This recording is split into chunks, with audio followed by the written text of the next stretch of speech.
You see that my screen is a little bit off center, but we're going to be talking about the global dementia IQ. And I had never even heard of this until I met Ellen Belk. And when I met her, I was like, wow, this woman has really got some fresh ideas and a new perspective.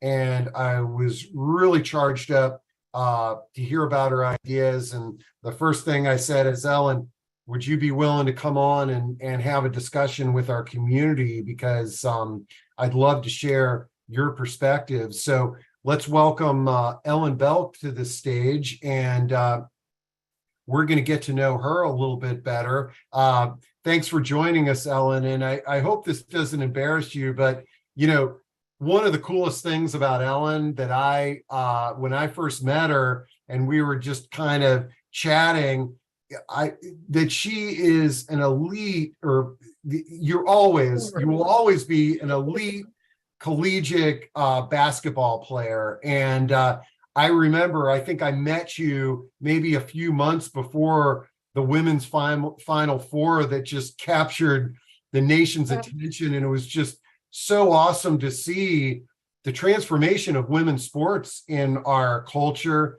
And I could sort of compare that to different perspectives in the way that we talk about aging and dementia and ageism and all that. I feel like we are in we're moving down a similar track of change and new ideas.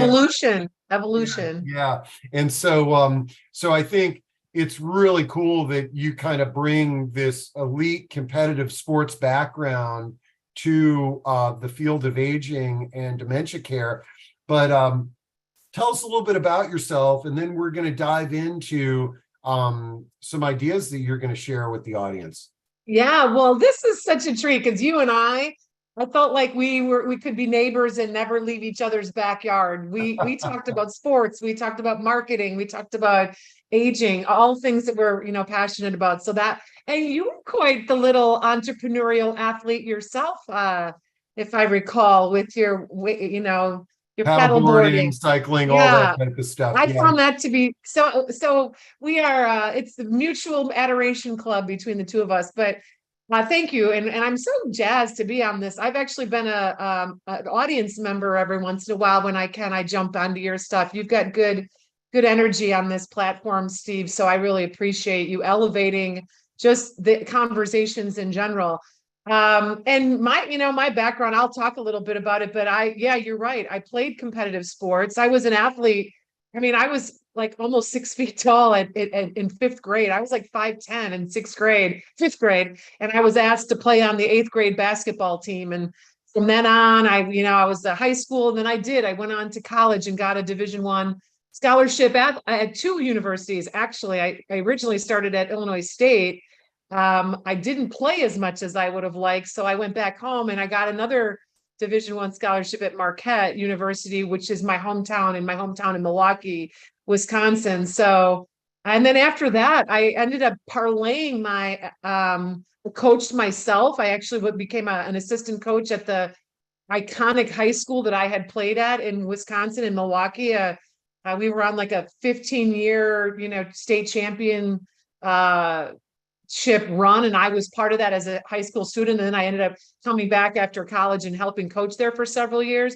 But then I also parlayed my background in sports into a sports career, because my degree from college was in radio broadcasting.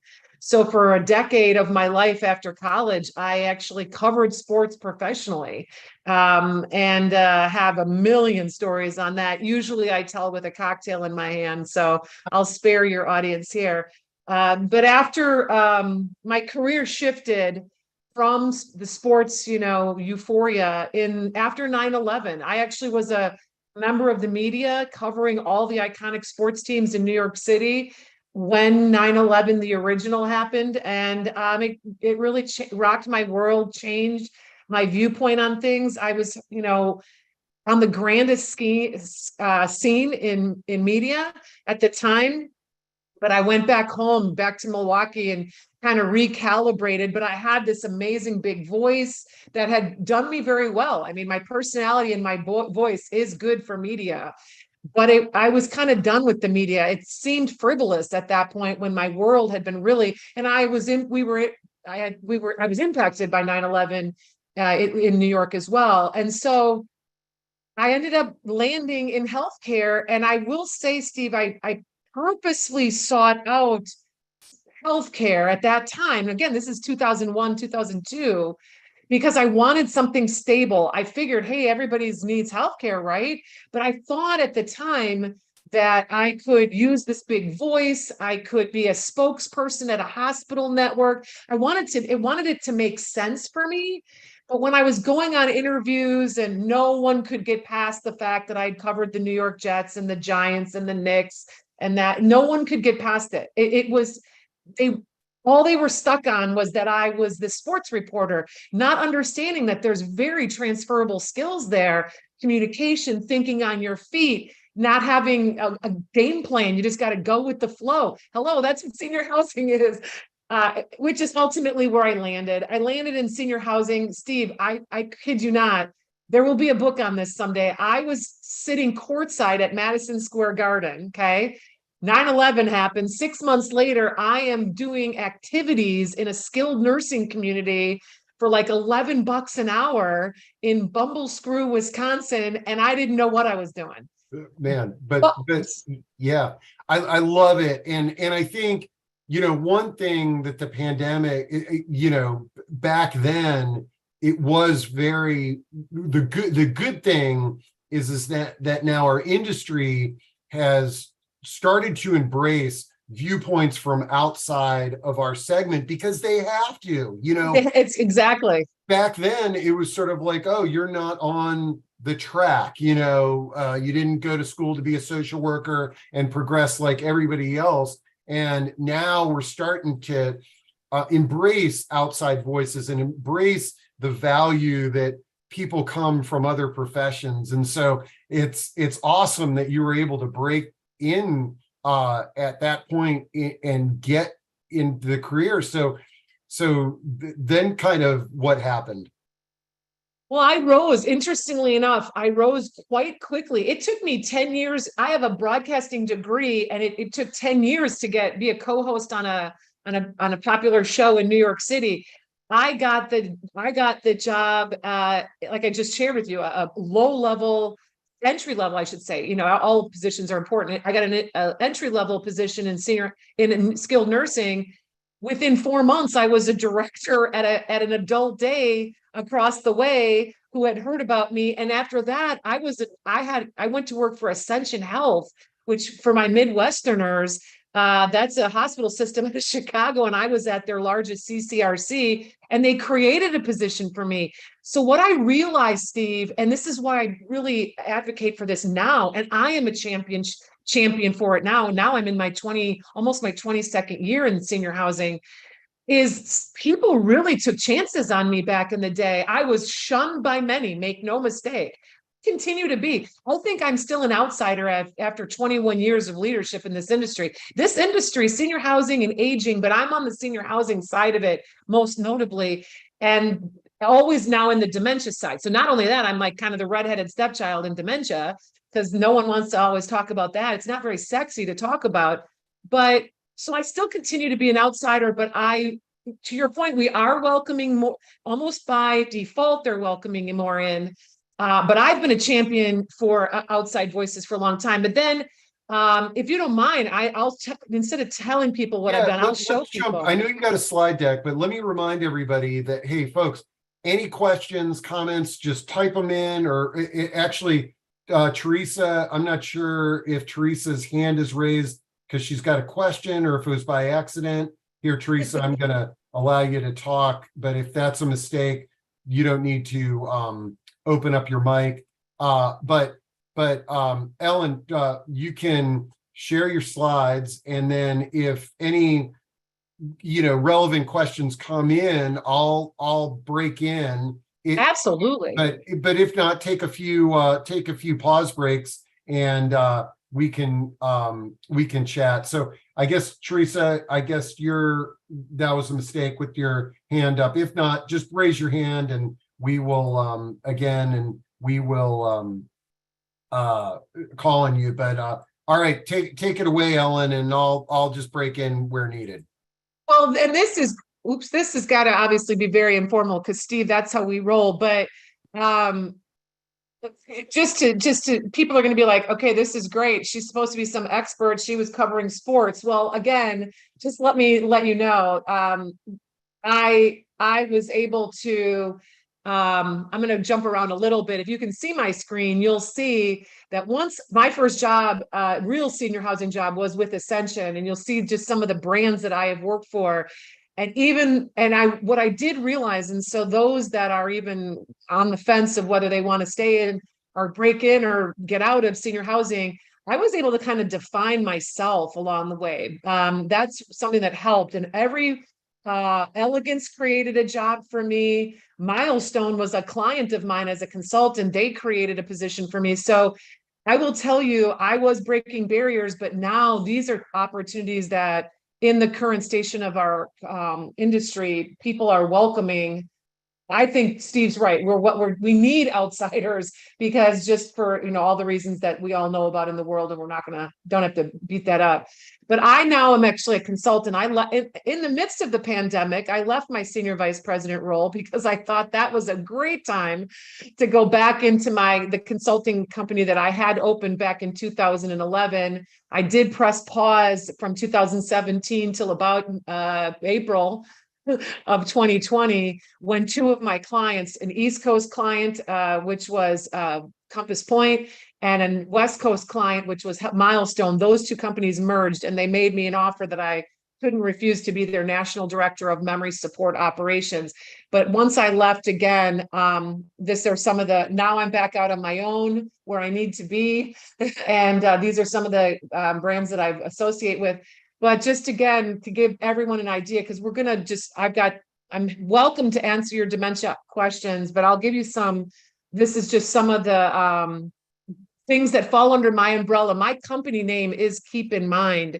And then the Kim Academy we just launched last year, which is an online dementia education platform that is still growing. But these are just some things. So you can see, I don't do things halfway. When I'm in, I'm all in. So these are a variety of brands that fall under my umbrella of, again, my company Keep in Mind. But the most important thing that I'm proud of is that I am a daughter caregiver as well. Now, my dad, this is literally the last photo that was ever taken between my father and I. This was when he was probably about a year from passing at this point. My dad had a dual diagnosis of Lewy body dementia and Parkinson's. So not only have I been a kind of a dementia, professional in the dementia space from coast to coast. At this point, when he was diagnosed at the age of 82, he was diagnosed several years earlier than this picture. I already had been in the industry for 10 years. I already had worked for Ascension and Atria at that point, and I was on to my consulting work.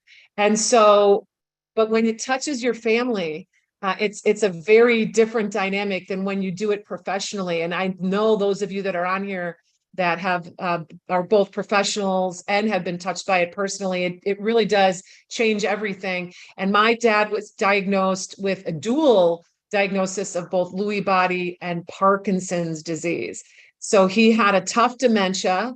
But this was a senior selfie, as I like to call it. I was back in their home in Wisconsin. I was a long distance care support. I spent a lot of miles flying back and forth on the regular to support my father and my mother, which was also both in their 80s at that time. So I love this picture, but it also was very when I went through my dad's journey, and I just wrote, if you follow me on LinkedIn, I just wrote about it this week. I just posted something on Monday about the sick care system that took care of my dad. And those of you who are family members, you have to be nodding your head when you know you have a loved one with cognitive decline, and you just shudder at the fact of having to send them to a hospital. I went through all that. I went through all of that with my dad. And interestingly enough, like I said, I'd already made a name for myself in the industry. I knew who to call, what to do. But once it was my dad trapped in a system, even I wasn't always sure how to navigate things and champion effectively. And so I realized once we cleared through all that, and now in my work now, with keep in mind again my company, but really through my Kim Academy, my goal is to elevate the global dementia IQ, because there is no playbook for family caregivers, most notably, and just all of us in general, as to how to navigate, how to champion, how to say no to certain things, how to push harder. The healthcare system doesn't listen to us, and so that really became effective, magnified, I should say, for me when I had to actually champion on behalf of my own father. So I'm just going to stop there, Steve, and just see if you have any thoughts or comments. I don't want to dominate the whole. No. I think it's great, and I love it. And I was able to take a peek at your slide deck, so I'm really psyched to get to some of the ideas that you're going to be sharing with the audience. But no questions as of yet. However, hold on, let me check in with Teresa again. Her hand is up, and Teresa, if you want to unmute, if you do have a question you wanted to share. Maybe she's high-fiving me. She could be. No, here we go. Hey, Teresa. Can you hear me? Yeah. Yeah, I'm listening. I don't know why the my hand is up. I tried to put it down. It's not going down. So I just. Oh, okay. But well, I'm listening. Okay, excellent. Well, we're glad you're here, and I will just ignore the hand up. Yes. But, we're psyched, and now we know our audience members can verbally check in today, so that's good. So thanks, Teresa. And Ellen, if you want to take it away, I'll bust in if there's any questions. Well, so with that background of you know, how I got here and how I do have a foot in both worlds. My father, just in full disclosure, my father's life journey ended in 2016.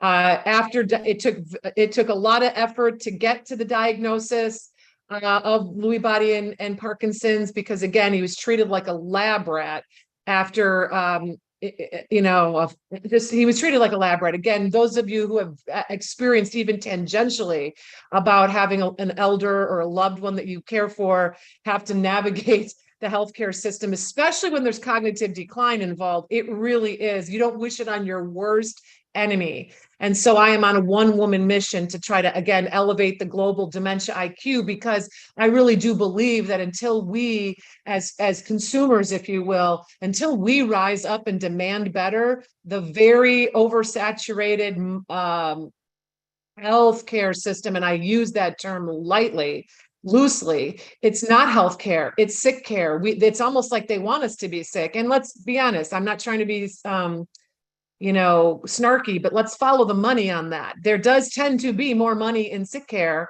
than there is in healthcare. But I will say that's not how I roll. I know we could, you know, we all have to pay bills, but you can earn a living by doing things the right way. And I choose that route. So what I have done along the way, it was really kind of, my 4-pillar philosophy that is now the cornerstone of the work that I do in my you know, consulting work, really kind of was formulated when I was a divisional director for Atria Senior Living.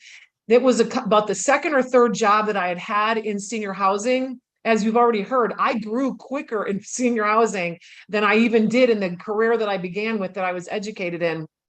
At Atria, I was a divisional director of what they called life guidance. That's their memory care communities. I've only dealt with the memory care side of our portfolio. And I had 24 buildings at that time in 11 different states. I had a very large, you know, portion of the portfolio. Again, back in those days, that would have been probably from about 2006 to 2009-ish. I left a little into 2009. To launch my company. But in those, you know, very challenging three-ish years, where I was everywhere from Houston, Texas to Rhode Island, from Virginia to Florida. I was all over. I was kind of from Texas to the right side of the map every week, traveling somewhere. And, and no offense, Ellen Belk, in that position doesn't get invited to parties at these communities. I'm always was solving problems. I was always going to the communities that needed help with their dementia operations. What's going wrong here? What's upside down? Why can't we get the residents to do this? So I was always a problem solver. And I found in all of those years, through all of that, work that I just shared with you, when I really was reflecting on it, it always kind of came down to four, at least I could solve problems by looking at the environment, the care environment. How are we communicating? Listen, it's a learned skill to learn how to communicate effectively with people who have cognitive decline, okay? And nutrition, listen, again, some of this is out of our control, but we've got all these rules and regulations of where we must order food from in professional settings. And it's not nutrient dense stuff, y'all. I can't get kale, off of the Cisco truck easily. Those of you who are professionals, you understand what I'm talking about. But meanwhile, with my own father, I understood that we needed, and again, forgive me, I know we don't know each other well, but from a nutrition perspective, we need our bodies to be, we know our cognitive decline is going to impact us, but we need the insides to be moving. We need to be evacuating properly, and that means having bowel movements.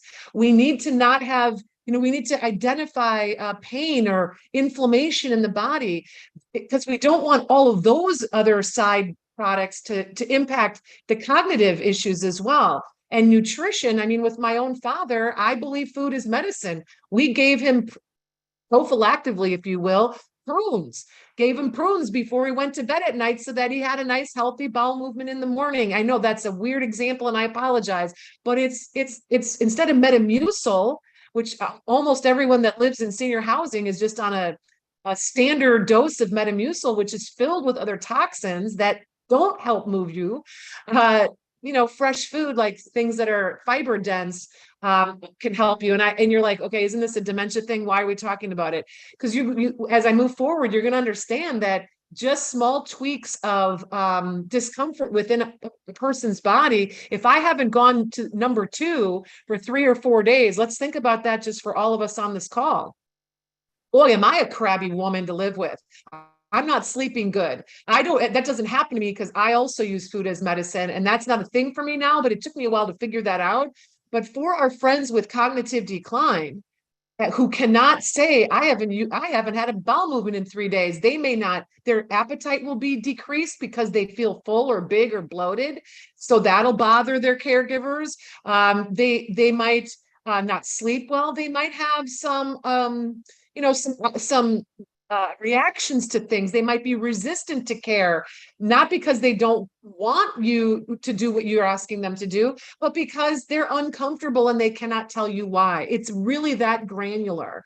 And then how are we engaging people? These are the 4 pillars that I created because really, truthfully, in my professional life, everywhere I went, it didn't matter what, as I was solving problems, 1, 2, or even 3 of these things, once we identified what the communication issues were. This is way overstimulating of an environment, way too much overhead. Speakers, staff have beepers on or cell phones are ringing. When you have an overstimulated care environment, God bless you, you're not going to be successful. And until we take care, even in a home setting, I was vigilant about that with my dad's care as well. The TV, I said, couldn't be above a certain level at certain times of the day, because especially with his dementia of Lewy body and Parkinson's, a hallmark of Lewy body is hallucinations and loud news, shows that are talking about violence and robberies. You don't want a cycle of that on your television and then have your cognitively challenged person absorb that throughout the day. Well, that could really come back to bite you in the keister later on. So again, that's how I kind of formulated my philosophy. But one of the things, Steve, if you don't mind, this is the one woman mission that I am on. If you can see my screen, the screen is dementia. The word dementia is not the diagnosis. Once again, We, as a world, as a healthcare industry, we have failed the citizens of the world who don't know. You're all going to jobs and you're just trying to get along. You don't work in healthcare. You might be any kind of other profession, and then all of a sudden you have a loved one or someone you care for, or someone you're responsible for that is exhibiting cognitive issues. And the doctor says, well, it's a possible dementia. Okay.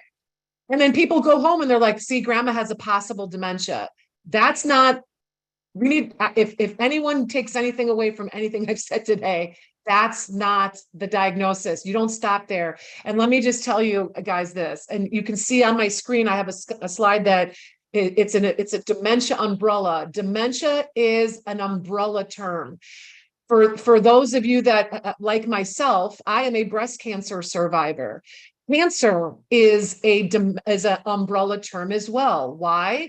Because when you get the phone call that you have cancer, that's not where the conversation ends. I was very quickly told that it's breast cancer, Ellen, and this is the level of what you're looking at.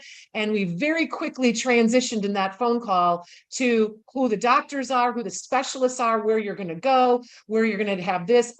From that moment on, everyone that was part of my care team plan was an expert and a specialist in my type of cancer. I didn't go to the pancreatic cancer clinic, if there is such a thing. They wouldn't have known what to do with me, probably. I went where people were experts at what I had. We have not done a good job of that in dementia. And why? Because we've some grandma's forgetful. That's normal. Hardening of the arteries. These are not terms that we should be accepting in the year 2023. Quite frankly, we shouldn't be accepting them for like the last decade. But that being said, dementia is not where we full stop. You want to get to the root cause. And do you know that there are upwards of 100 conditions that impair memory, behavior, and thinking? Alzheimer's disease is the one that most people are familiar with.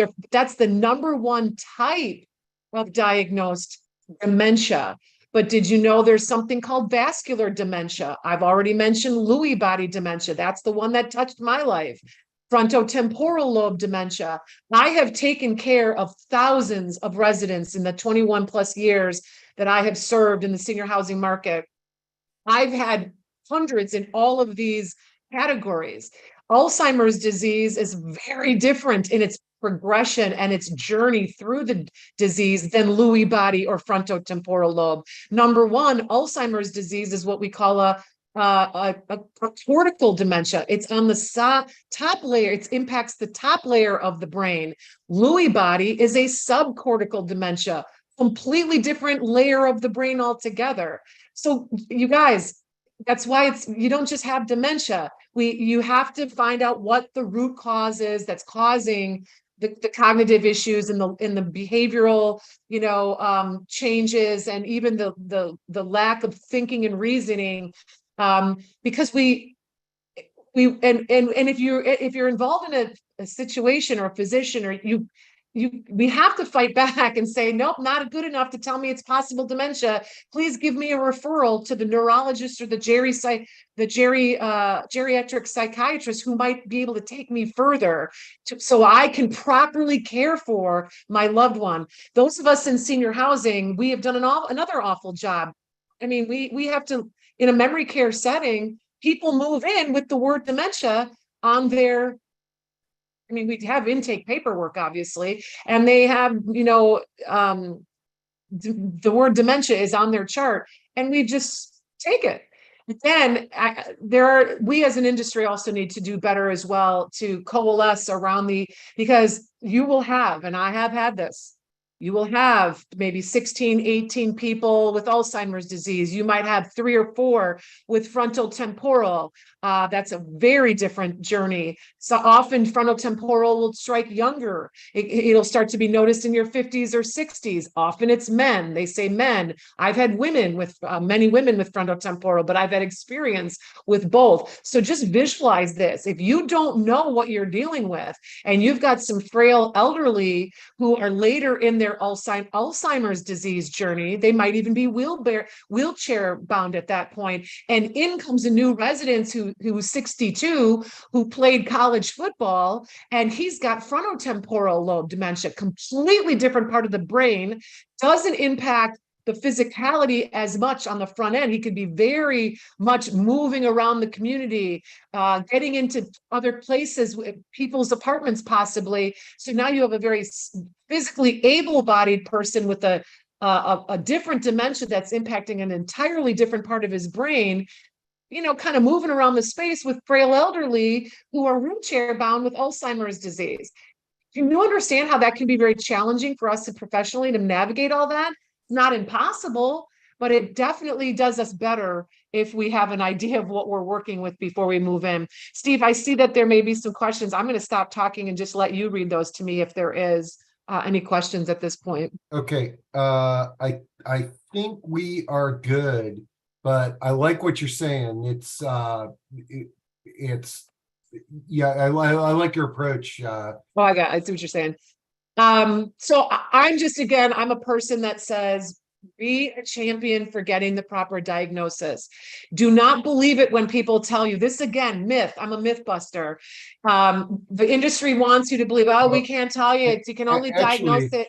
Hey, Ellen, Yeah. on that question related to what does getting the proper diagnosis look like? Like, like who do you go to, and what is the first steps there? Well, I will answer that. That's a very good question. And interestingly enough, I talked to a former guest of yours who's a colleague of mine, Dr. Brittany Lamb. We just communicated last week. I know you had Dr. Lamb, the ER emergency doctor. Yep. She is amazing, by the way. She and I were having an exchange earlier this week, and I was asking her advice on something, and I was saying that I was pushing this family member to get a proper diagnosis, and I said, just work with me on this. And anyway, long story, but Dr. Lamb really was right when she responded back to, we don't even have a good formula, if you will, as to how to get the proper diagnosis from when there's cognitive changes. But here's when a doctor tells you that, God bless her, but I will say what I did. And I will also say what I've encouraged and coached families to do as well. But before I do that, Steve, I want to say about that proper diagnosis. People give me pushback. Well, no, my primary says that, you can't get a diagnosis until autopsy. Here's the myth busting. That's not true, you guys. It's just not true. It might have been 20 years ago. I probably was okay with that answer when I entered the industry 21 years ago, because I was trying to figure out everything myself. But now I'm a board certified dementia educator. I've got credentials from Rush Medical Alzheimer's Center in Chicago. Believe me, you can at least have and now fast forward to 2023, you absolutely can get close to what's causing the root cause if you're paying attention to what you're recognizing. So for example, but to answer that, hallucinations. If you have a loved one that is seeing small children running through the house, they're reaching into the sky and you're like, hey, Dad, what's going on? They think there's bugs in the air. They're having hallucinations. Something is causing that. It could be over medication. It could be an adverse reaction to a medication.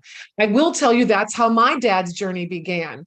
He had a UTI at the age of he had a UTI in his 80s. Before diagnosis, he had a significant adverse reaction to that, where he was hallucinating. But he was able to tell my mom, I see small children running through our bedroom. And that, to me, that's when I knew, oh man, because I know that's a benchmark. Having hallucinations or adverse reactions that present as hallucinations to some change in medication, that is a hallmark of a potential Lewy body dementia. So I say all that to say, and this isn't a master class. If you know what the differentiating attributes of the different types of dementia, especially those top four: Alzheimer's, vascular, frontotemporal, And Lewy body, if you get to have a working knowledge of what the varying attributes of those are, if you start to see those attributes in your loved one who didn't have that attribute, at least you're moving in a step in the right direction. How do you get that as a layperson? You start with your primary, you do your best to start with your primary doctors historically are they don't take you full circle. So you're going to need a reference. You're going to need a referral to a neurologist, to a geriatric psychiatrist. I prefer neurology. That's just again, because I'm a non-pharma first kind of a gal. That's my holistic, my holistic philosophy is all based on non-pharma first. Now, I'm not opposed to medication when it's necessary. However, as we will, as we move forward, did you know that none of the pharmacological medication treatments available today for Alzheimer's dementia, most notably, but quite frankly, I've seen them used off-label all over the place, slow or stop the fatal damage of the neurons? There are no drugs are specifically approved by the FDA to treat behavioral and psychiatric symptoms that may develop within the moderate and severe stages of Alzheimer's. What that means in lay terms is resistance to care, angry outbursts. I'm a happy-go-lucky person and I have these midday bursts of crying fits. People will look at that as if those are psychiatric symptoms. And what do? They start to give them Seroquel. The doctor will prescribe, say, hey, try Haldol, try Trazodone, make them sleep better at night. None of that has been approved for what I've just described. Some families are okay with that. And in small doses, it can work. In my situation, personally with my father, all of those medications created a significant adverse reaction. Again, if you follow me on LinkedIn, I know Steve posted that in the chat box. I just wrote about what happened when we had to take him to the ER and he was then admitted to the hospital. And within 36 hours, he couldn't walk, talk, or recognize his family, courtesy of a high dose administration of Seroquel, which he'd never had in his body ever. And this is when I really then knew we were on our way to Lewy body because of that significant reaction that he had to a psychotropic drug that he shouldn't have been on to begin with. So I say all that to say, don't buy into the fact that we can't diagnose until autopsy. Untrue. We can at least get close to it. Don't think that psychiatric symptoms are expected or that that's a symptom. We have to cure that. No. It might simply be you have too much stimulation in your care environment. There might be dehydration. There might be other things that are creating a toxic a non-wellness stew inside the person's body. Again, constipation, dehydration. Let me move forward. This is kind of leads into what I'm about to say. Did you know that there are reversible dementia symptoms? I've just articulated a couple of them. Some individuals have dementia-like symptoms without the progressive brain changes of Alzheimer's or the other degenerative brain diseases that most notably we've talked about today are the top four in Lewy body, frontotemporal, and vascular. But here you go, folks. And this is very common in aging bodies of all sorts. Causes of dementia-like symptoms include depression, untreated sleep apnea, delirium, side effects from medication. I mean, are you kidding me? We have some of our elder aging bodies are on so many medications that no one ever pays attention to what interactions those are having and how that might impact somebody cognitively. If we dial some of that unnecessary, again, if I don't need to be on drugs to make me use the restroom, I don't necessarily need trazodone to sleep. I need to get out and get some fresh air and move around and be active. I can sleep better at night, regardless of what, physical capabilities I have. These are non-pharma interventions. But if somebody goes undiagnosed and untreated for depression, for example, for years. They might be self-medicating. They might be overcompensating with alcohol or other mind-altering drugs themselves.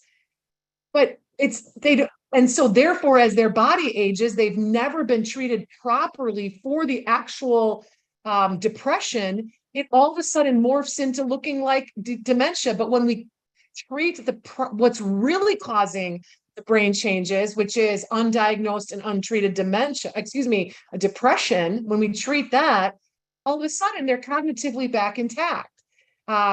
Sleep apnea, this is a big thing. Sleep apnea, what is that?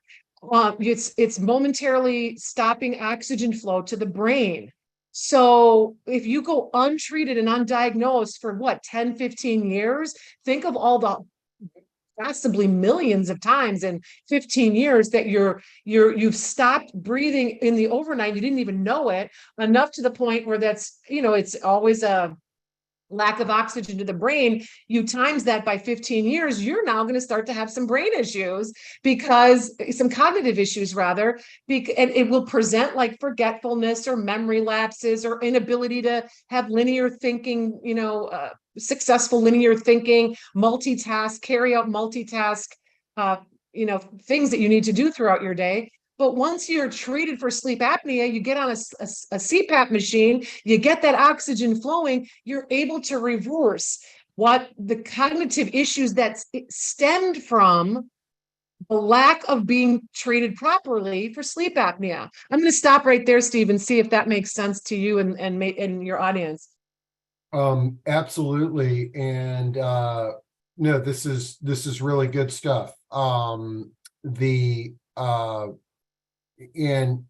I like what you said about medications, and I guess the other thing is the misdiagnosis of the medications to treat dementia. But then the other thing that we've discovered in some of our discussions are folks that are using so many medications that it may appear as somebody has dementia, which just speaks to the value of having a neurologist or somebody who's looking at the whole person and getting a proper diagnosis. If nothing else, I will also say, if you're in the sound of my voice and you're, this is a lot. You can see I'm always on top 10. I don't do anything halfway. So I get passionate about this. So you'll have to forgive me if I'm overwhelming you, because you need to learn in a different manner. But I will say, if nothing else, also, it's a very wise idea to, on the regular. Now, I used to tell people annually. I've even dialed that back to 6 months now. And there are going to be some people that say what I'm about to say should be done every 3 months. But to have a what we call a medication evaluation, it's as easy as having a pharmacist. Now, again, I realize that you don't want to necessarily go to CVS or these big box places that are in business to push out medication. Okay.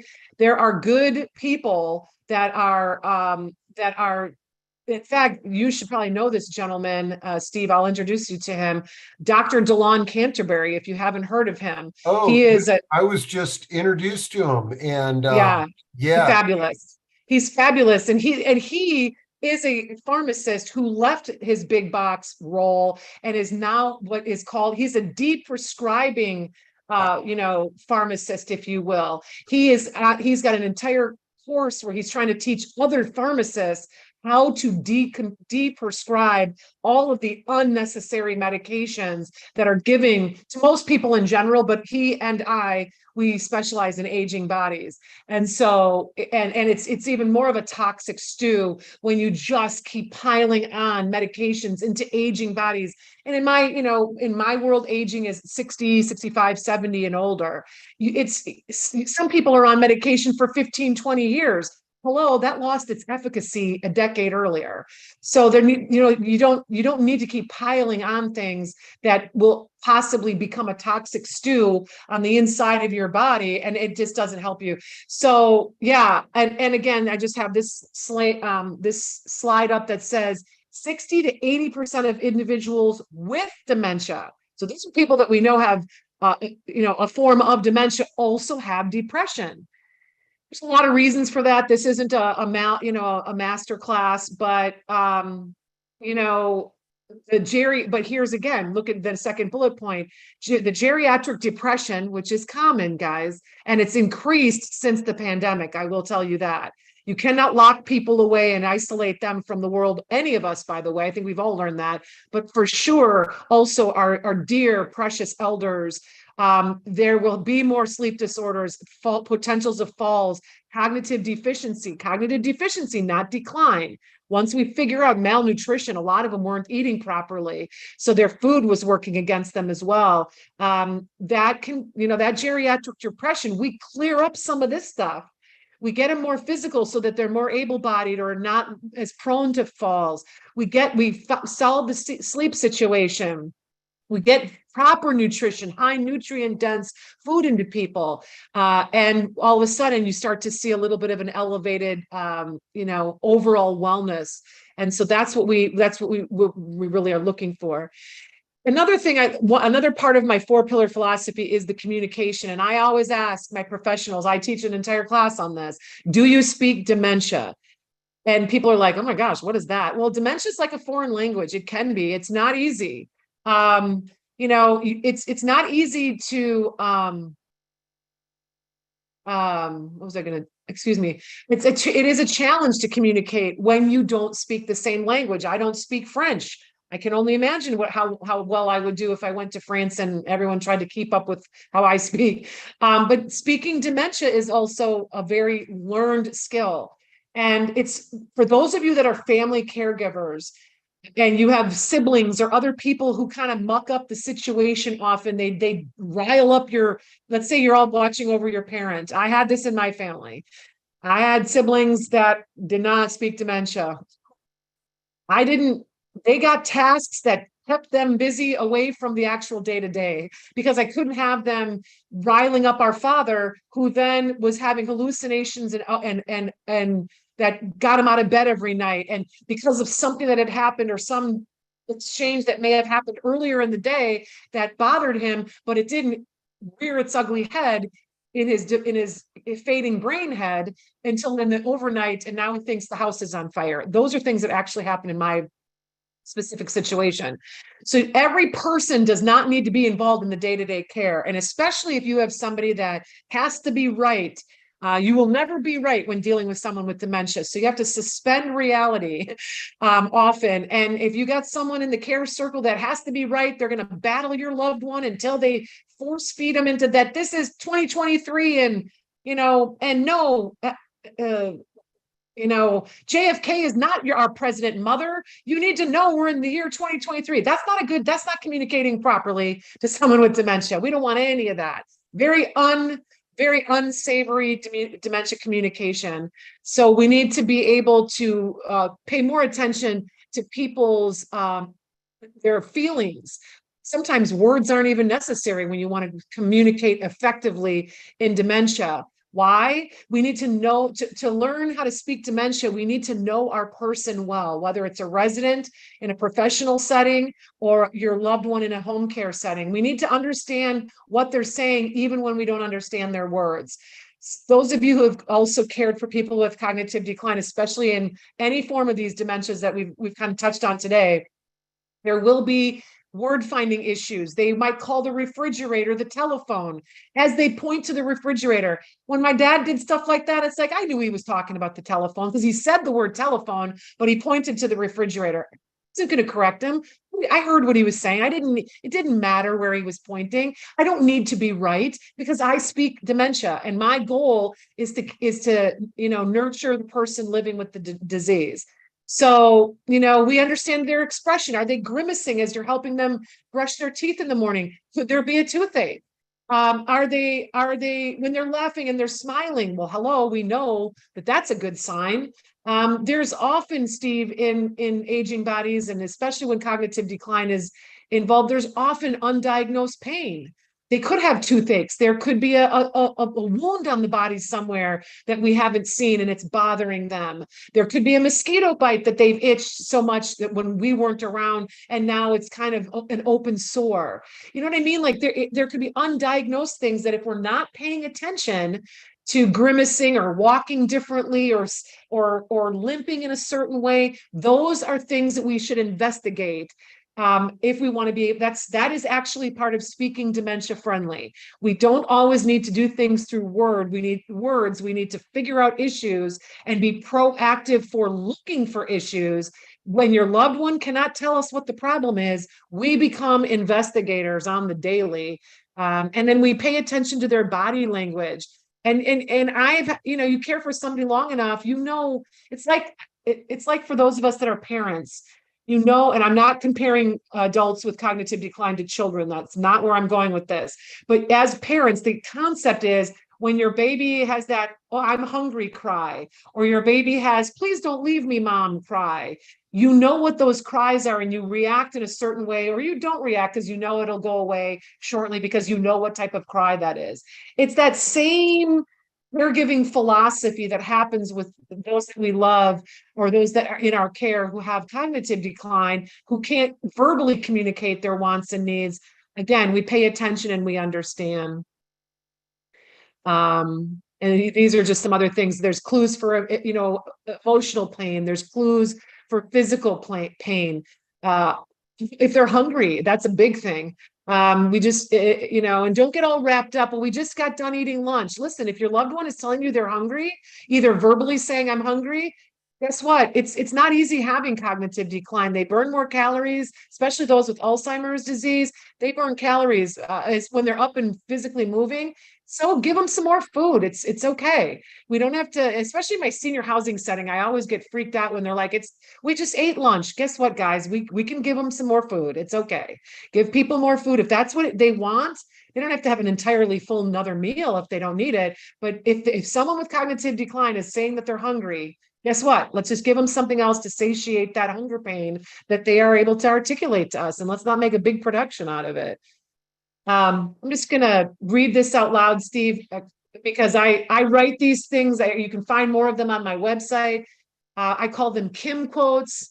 Kim, again, is the acronym for my company, Keep in Mind Incorporated. And here's a quote from the perspective of someone living with dementia. And it reads, I have dementia. I may snooze in the middle of the day. I may respond in an unusual way. I ask you to try very hard to see this is my new reality. Live in my moments, the ones that remain, focus on me and not my fading brain. I just want to give you examples. These are pictures specifically as we get ready to close up from my professional work when I was the national director of dementia operations at Milestone.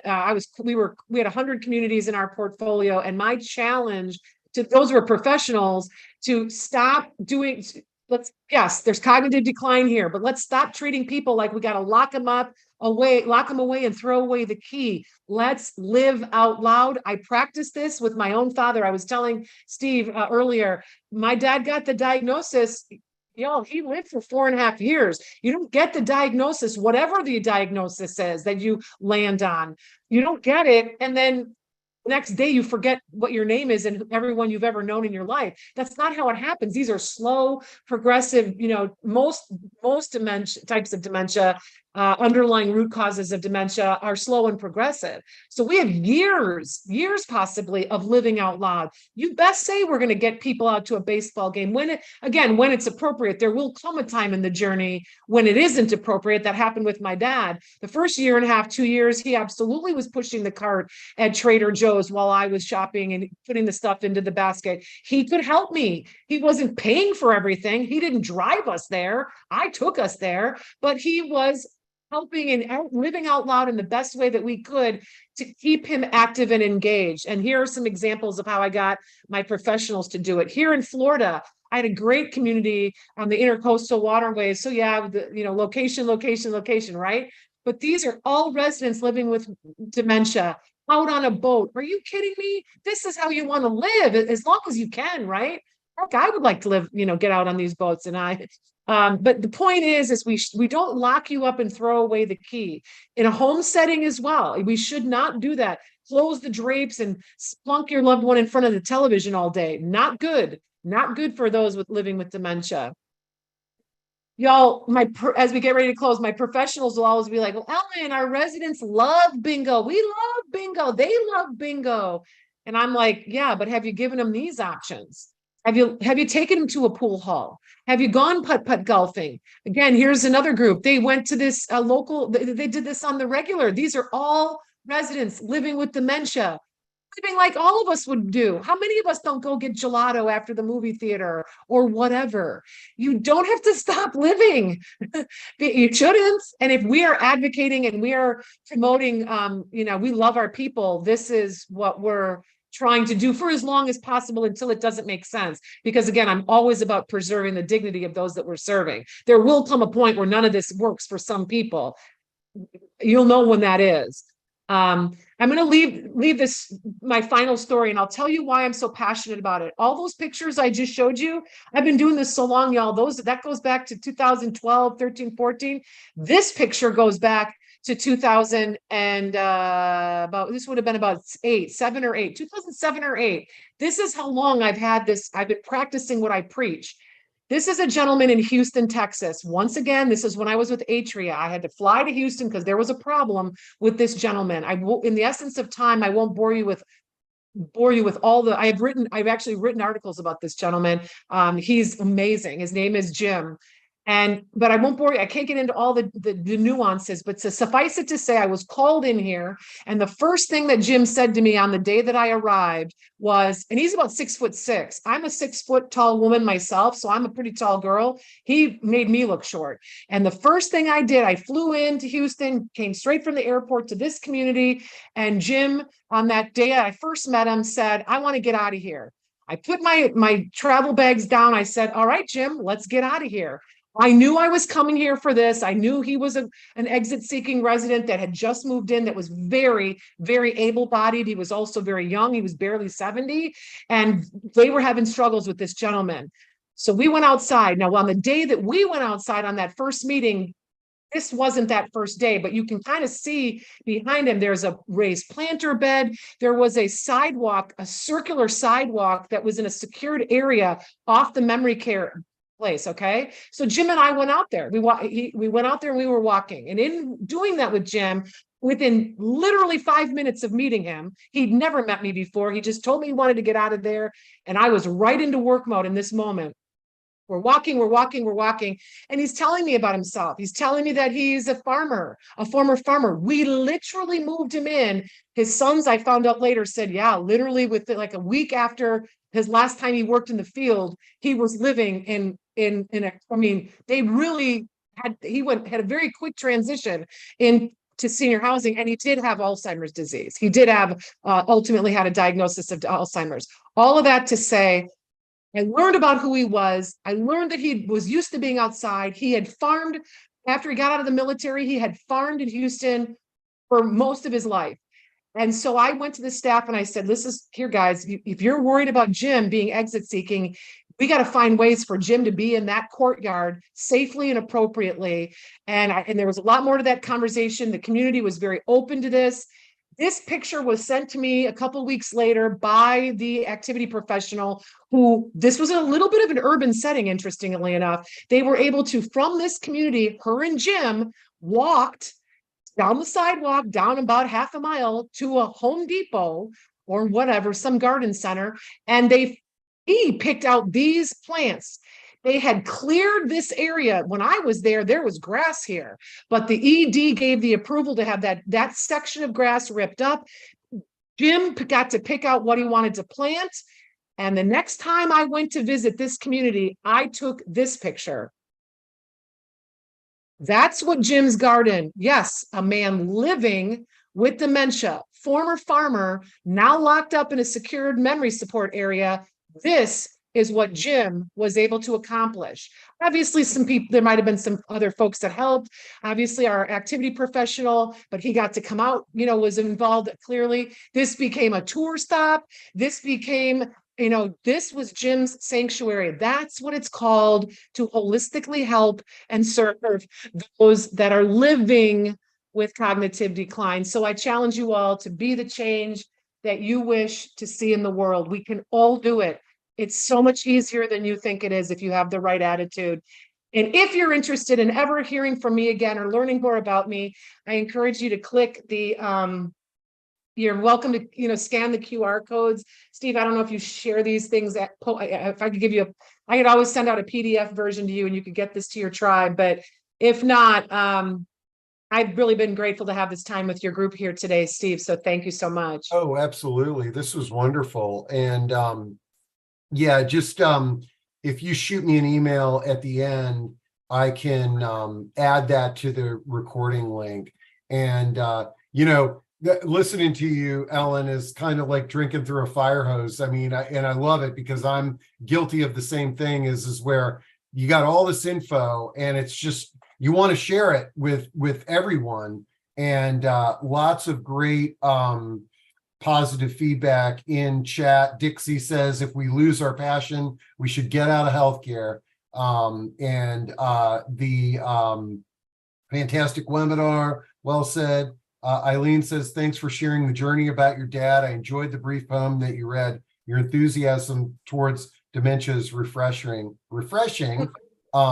Dixie says, when the profit is the bottom line, bingo, not boating is the only option. I totally agree that promoting life has a therapeutic value, but healthcare is not driven by quality experiences for our clients. Good nutrition, recreation, small group housing is expensive. Priorities are given to medication, corporate facilities, low paid staff.